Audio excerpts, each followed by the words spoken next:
आप मन राम के भजन सुनना चाहो कि कर्मा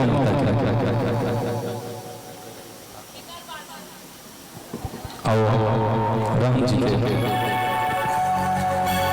ये जतन कर ले संगी रे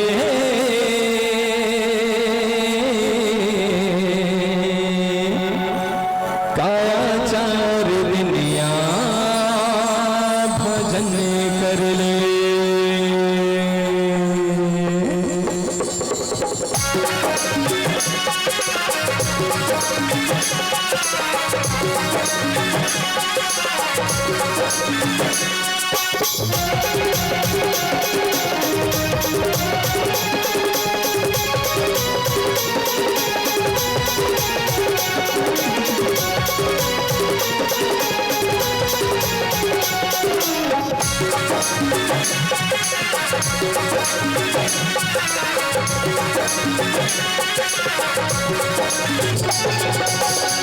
ये जतन कर ले संगी रे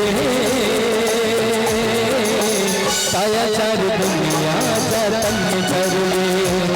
भजन कर ले संगी रे कायाचार दुनिया भजन कर ले। जिंदगी हम तोरे चार चीज़ के काया हम तोरे चार चीज़ के ये चार चीज़ काया चार दुनिया भजन कर ले भजन कर ले काया चार दुनिया भजन कर ले।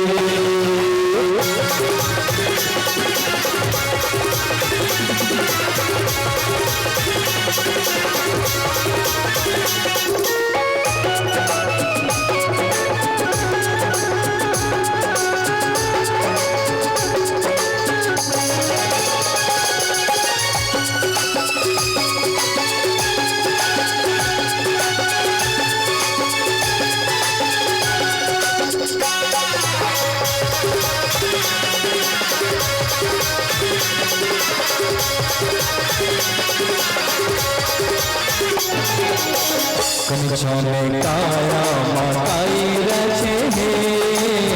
कंचन काया माताई रचे चार दुनिया चमक तोर मन फसे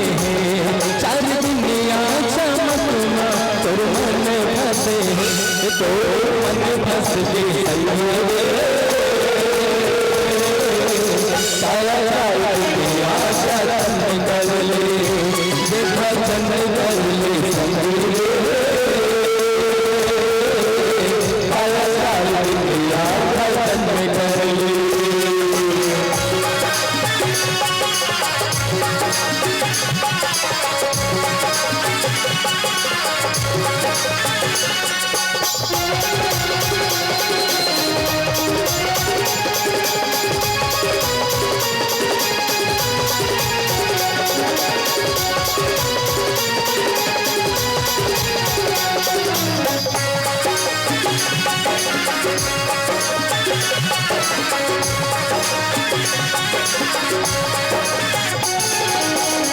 अकरस पानी मातारा बरसे,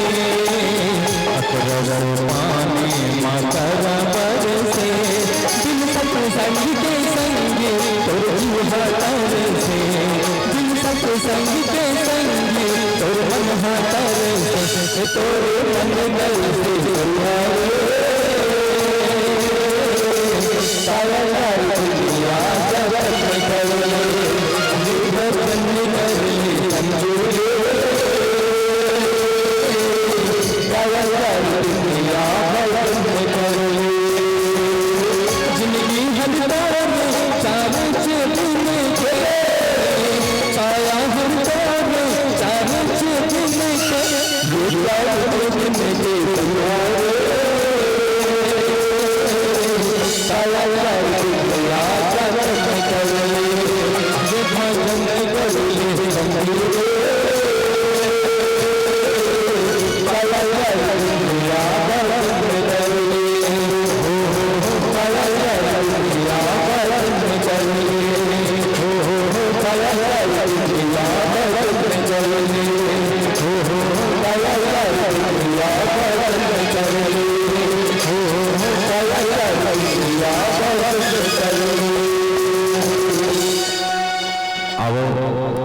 आदरणीय श्रीमान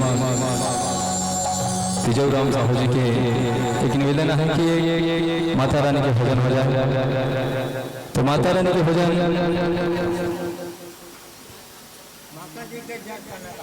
कर्मा माता की दुर्गा माता, दुर्गा माता यह देवता हम इतनी चढ़ा